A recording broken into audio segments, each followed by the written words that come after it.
سلمان کے سامنے ایک آدمی ریوالور تانے کھڑا تھا۔ سلمان کے ہاتھ میں ایک ایسا راز تھا جو درجنوں طاقتور لوگوں کو تباہ کر سکتا تھا، مگر سلمان نہتھا تھا۔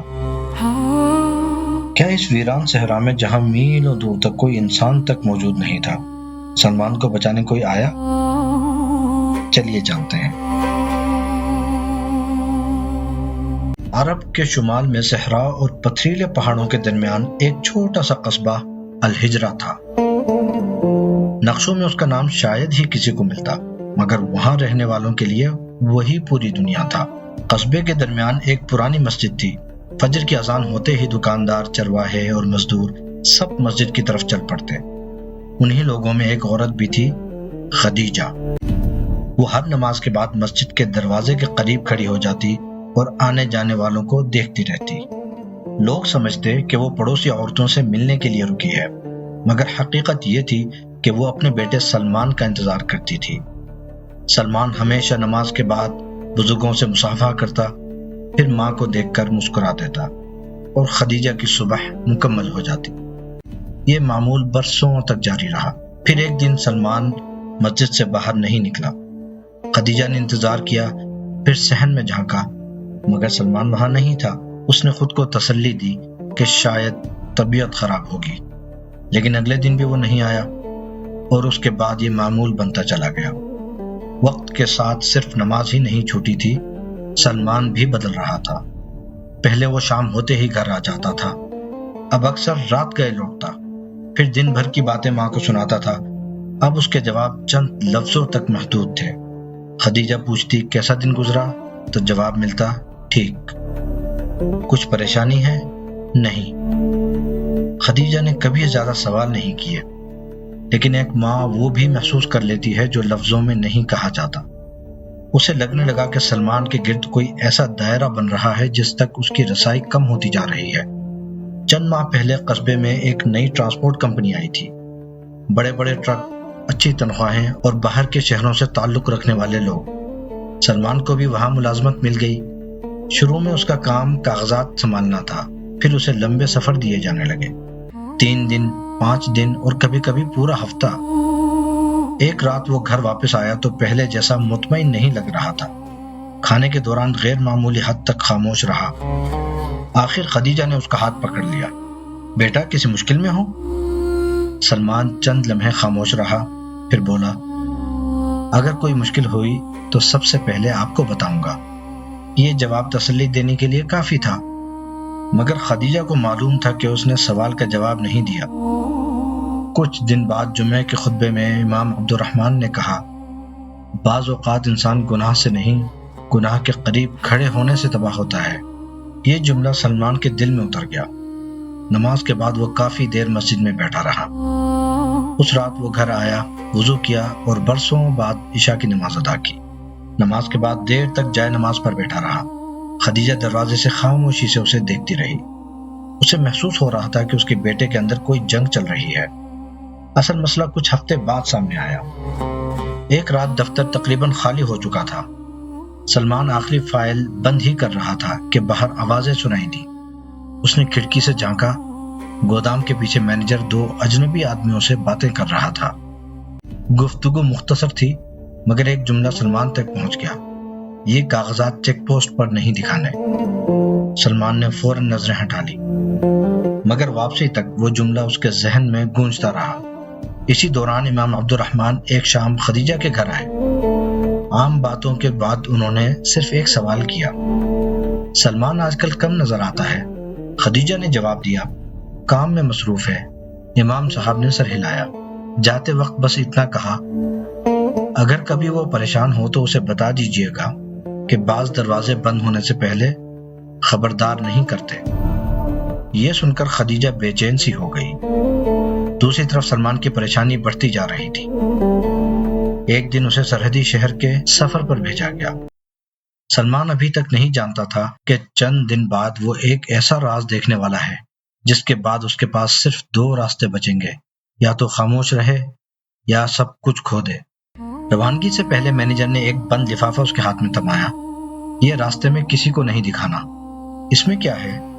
مینیجر مسکرایا اور بولا، جتنی معلومات ضروری ہیں تمہیں دی جا چکی ہیں۔ یہ جواب سلمان کو پسند نہیں آیا۔ پہلی بار اسے لگا کہ وہ ایسی جگہ کام کر رہا ہے جہاں سوال پوچھنا پسند نہیں کیا جاتا۔ سفر کے دوران وہ ایک پیٹرول اسٹیشن پر نماز کے لیے رکا۔ نماز کے بعد ایک بوڑھا عرب اس کے قریب آیا اور بولا، تم الحجرہ سے ہو؟ سلمان نے کہا جی۔ اس نے کہا، خدیجہ کے بیٹے ہو؟ سلمان حیران ہو گیا، آپ میری والدہ کو کیسے جانتے ہیں؟ بوڑھا مسکرایا اور بولا، میں تمہاری والدہ کو نہیں جانتا۔ وہ چند لمحے رکا اور بولا، ان کی دعا کو جانتا ہوں۔ یہ کہہ کر وہ چلا گیا۔ سلمان کافی دیر تک اسی جملے کے بارے میں سوچتا رہا۔ سرحدی شہر پہنچ کر اس کی بے چینی اور بڑھ گئی۔ گودام میں موجود لوگ عام ملازم نہیں لگتے تھے۔ کاغذات کچھ اور کہتے تھے، سامان کچھ اور تھا۔ ایک لکڑی کا کریٹ غلطی سے گر گیا۔ آواز ایسی تھی جیسے اندر کوئی بھاری دھاتی چیز موجود ہو۔ الیکٹرانک سامان تو ہرگز نہیں تھا جو کہ اسے بتایا گیا تھا۔ قریب کھڑے آدمیوں نے فوراً کریٹ اٹھایا اور سلمان کو ایسی نظروں سے دیکھا جیسے وہ بہت کچھ دیکھ چکا ہو۔ واپسی کے بعد سلمان نے خاموشی سے تحقیق شروع کر دی۔ اسے معلوم ہوا کہ کئی گاڑیاں رجسٹر میں موجود ہی نہیں تھیں۔ کچھ لوگ کمپنی کے ریکارڈ میں درج ہی نہیں تھے، مگر فیصلے وہی کرتے تھے۔ چند دن بعد کمپنی کے مالک فہد نے اسے اپنے دفتر بلایا۔ تمہارا کام اچھا جا رہا ہے۔ شکریہ سر۔ ترقی چاہتے ہو؟ سلمان نے محتاط لہجے میں کہا، ہر آدمی ہی چاہتا ہے۔ فہد مسکرایا اور بولا، اگلے مہینے تمہیں ایک اہم ذمہ داری دی جائے گی، اعتماد والی ذمہ داری۔ یہ تعریف کم اور تنبیہ زیادہ لگ رہی تھی۔ اسی رات سلمان کو والد کی ایک بات یاد آئی، شک والی کمائی انسان سے سکون بہت جلد چھین لیتی ہے۔ اگلی صبح وہ فجر کے بعد امام عبد الرحمن کے پاس گیا اور پوچھا، اگر کوئی آدمی ایسی جگہ کام کر رہا ہو جہاں سب کچھ صاف نظر نہ آ رہا ہو تو کیا کرے؟ امام صاحب نے جواب دیا، دو کام کرو، ایک جلدی فیصلہ مت کرو اور اپنے آپ سے جھوٹ مت بولو۔ یہ جملہ سلمان کے دل میں بیٹھ گیا۔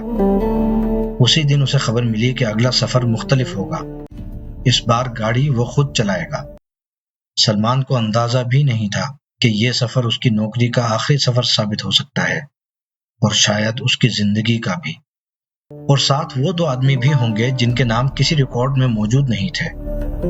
رات کو سفر شروع ہوا۔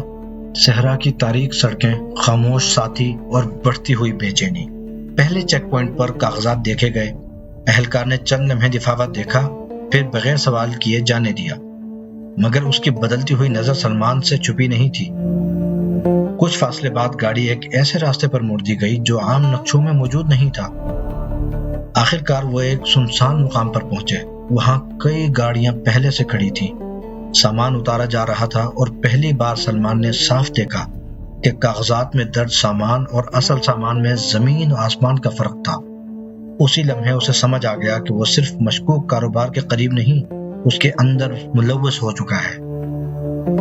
پھر اچانک دور سے گاڑیوں کی روشنی نمودار ہوئی۔ فضا بدل گئی، لوگ گھبرا گئے، کچھ بھاگنے لگے، کچھ سامان سمیٹنے لگے۔ اسی دوران سلمان کا فون بجا۔ اسکرین پر ایک ہی نام تھا، امی۔ اس نے فون اٹھایا۔ خدیجہ کی آواز آئی، بیٹا کہاں ہو؟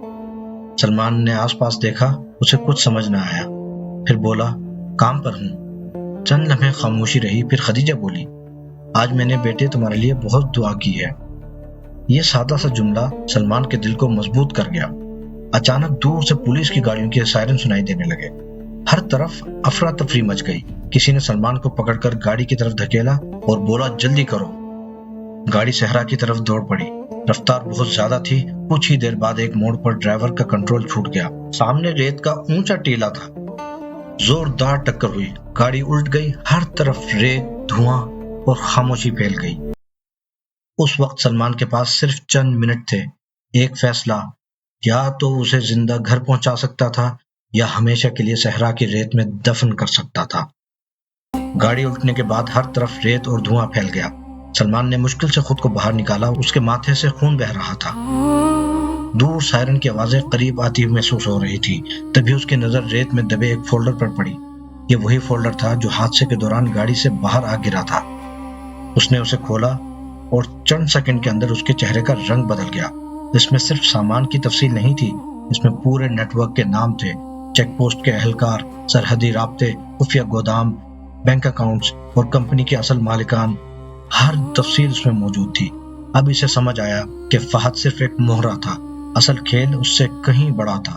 اچانک پیچھے سے قدموں کی آواز آئی۔ سلمان نے مڑ کر دیکھا، گاڑی میں موجود 2 آدمیوں میں سے ایک زندہ تھا، اس کے ہاتھ میں پستول تھی اور بولا، فولڈر مجھے دو۔ سلمان خاموش رہا، پھر اس نے کہا، ورنہ یہیں دفن ہو جاؤ گے۔ سلمان نے پہلی بار خوف محسوس کیا، ایسا خوف جس میں آدمی کو اپنی موت سامنے کھڑی دکھائی دینے لگتی ہے۔ اسی لمحے فون بجا، وہ چند لمحے فون کو دیکھتا رہا، پھر کال اٹھا لی۔ خدیجہ کی آواز کانوں میں پڑی، بیٹا؟ بس اتنا ہی کہا، مگر سلمان کے اندر کچھ بدل گیا۔ اسے اچانک وہ رات یاد آئی جب وہ بچپن میں صحرا میں گم ہو گیا تھا اور خدیجہ پوری رات سجدے میں روتی رہی۔ بعد میں خدیجہ نے اسے خود بتایا کہ وہ دعا مانگ رہی تھی، یا اللہ، اگر میرا بیٹا کبھی اندھیرے راستے پر چلا جائے تو اسے سزا دینے سے پہلے ہدایت دے دینا۔ اس وقت سلمان بچہ تھا، آج پہلی بار اسے اس دعا کا مطلب سمجھ آیا۔ سامنے کھڑا آدمی پھر سے چیخا، فولڈر دو، مگر سلمان نے فولڈر سینے سے لگا لیا اور کہا، نہیں۔ گولی چلنے ہی والی تھی کہ اچانک دور سے ہیڈ لائٹس نمودار ہوئی، پھر کئی گاڑیاں، سائرن، اور پھر آوازیں بلند ہو گئی، ہتھیار پھینک دو۔ پولیس اور سرحدی فورس نے پورے علاقے کو گھیر لیا تھا۔ بعد میں سلمان کو معلوم ہوا کہ کئی ہفتوں سے اس نیٹ ورک کی نگرانی کی جا رہی تھی، مگر آخری ثبوت نہیں مل رہا تھا، اور وہی فولڈر آخری ثبوت تھا جو اس وقت سلمان کے ہاتھ میں تھا۔ اس رات درجنوں گرفتاریاں ہوئیں، کئی گودام سیل ہوئے اور چند ہفتوں بعد فہد سمیت پورا نیٹ ورک بے نقاب ہو گیا۔ لیکن سلمان کے لیے اصل لڑائی ابھی ختم نہیں ہوئی تھی، کیونکہ اسے اپنے آپ کو معاف کرنا باقی تھا۔ 2 دن بعد وہ الحجرہ واپس پہنچا۔ فجر کا وقت تھا، وہ سیدھا مسجد گیا، وہی مسجد جہاں سے اس نے فاصلے بنانا شروع کیے تھے۔ نماز ختم ہوئی، لوگ نکلنے لگے اور مسجد کے دروازے کے پاس مانوس چہرہ کھڑا تھا، خدیجہ، بالکل ویسے ہی جیسے برسوں سے کھڑی ہوتی آئی تھی۔ سلمان کی آنکھیں بھر آئیں، وہ آگے بڑھا اور پہلی بار بچپن کی طرح ماں کے ہاتھ چوم لیا۔ خدیجہ نے صرف ایک سوال پوچھا، سب ٹھیک ہو گیا نا بیٹا؟ سلمان نے آسمان کی طرف دیکھا، پھر ماں کی طرف، اور آہستہ سے کہا، امی، آپ کی دعا قبول ہو گئی۔ خدیجہ نے حیرت سے اسے دیکھا، سلمان کی آنکھوں میں آنسو تھے۔ سلمان نے کہا، میں بچ گیا۔ خدیجہ مسکرائی اور بولی، حادثے سے؟ سلمان نے نفی میں سر ہلایا اور بولا، اپنے آپ سے، غلط راستے سے۔ اور پہلی بار خدیجہ کی آنکھوں سے بھی آنسو بہہ نکلے۔ اس صبح سورج معمول کے مطابق طلوع ہوا، مگر سلمان کے لیے وہ ایک نئی زندگی کی پہلی صبح تھی، کیونکہ بعض اوقات اللہ انسان کی دعا اس طرح قبول نہیں کرتا کہ اسے مصیبت سے بچا لے، بلکہ اس طرح قبول کرتا ہے کہ مصیبت کے درمیان اسے صحیح راستہ دکھا دیتا ہے۔ تو دوستو، کیا کبھی آپ نے سوچا کہ آپ کی زندگی میں کتنی مصیبتیں صرف اس لیے ٹل گئیں کیونکہ کسی رات آپ کی ماں نے خاموشی سے آپ کے لیے ہاتھ اٹھائے تھے؟ یاد رکھیے، دنیا کی سب سے طاقتور آواز وہ نہیں جو کانوں سے سنی جائے، بلکہ وہ ہے جو ایک ماں کے آنسوؤں سے نکل کر اللہ کے عرش تک پہنچ جائے۔ ماں کی دعا اللہ کی ایک عظیم نعمت ہے۔ گناہوں میں ڈوب جانے والا انسان بھی اگر سچے دل سے توبہ کر لے تو اللہ تعالیٰ اس کے لیے نئے راستے کھول دیتا ہے۔ والدین کی رضا، خصوصاً ماں کی دعا، انسان کی زندگی میں ایسی برکت اور حفاظت کا سبب بن سکتی ہے جس کا اندازہ وہ خود کبھی نہیں کر سکتا۔ اللہ تعالیٰ سے امید کبھی نہ توڑیں، کیونکہ اس کی رحمت ہر اندھیرے سے بڑی ہے۔ اگر آپ کو یہ کہانی پسند آئی ہو تو ویڈیو کو لائک کر دیں اور ہمارے چینل آفیشیل راز دل کو سبسکرائب کر لیں، اور کمنٹ میں بتائیے کہ آپ اگلی کہانی کس ٹاپک پر سننا چاہیں گے۔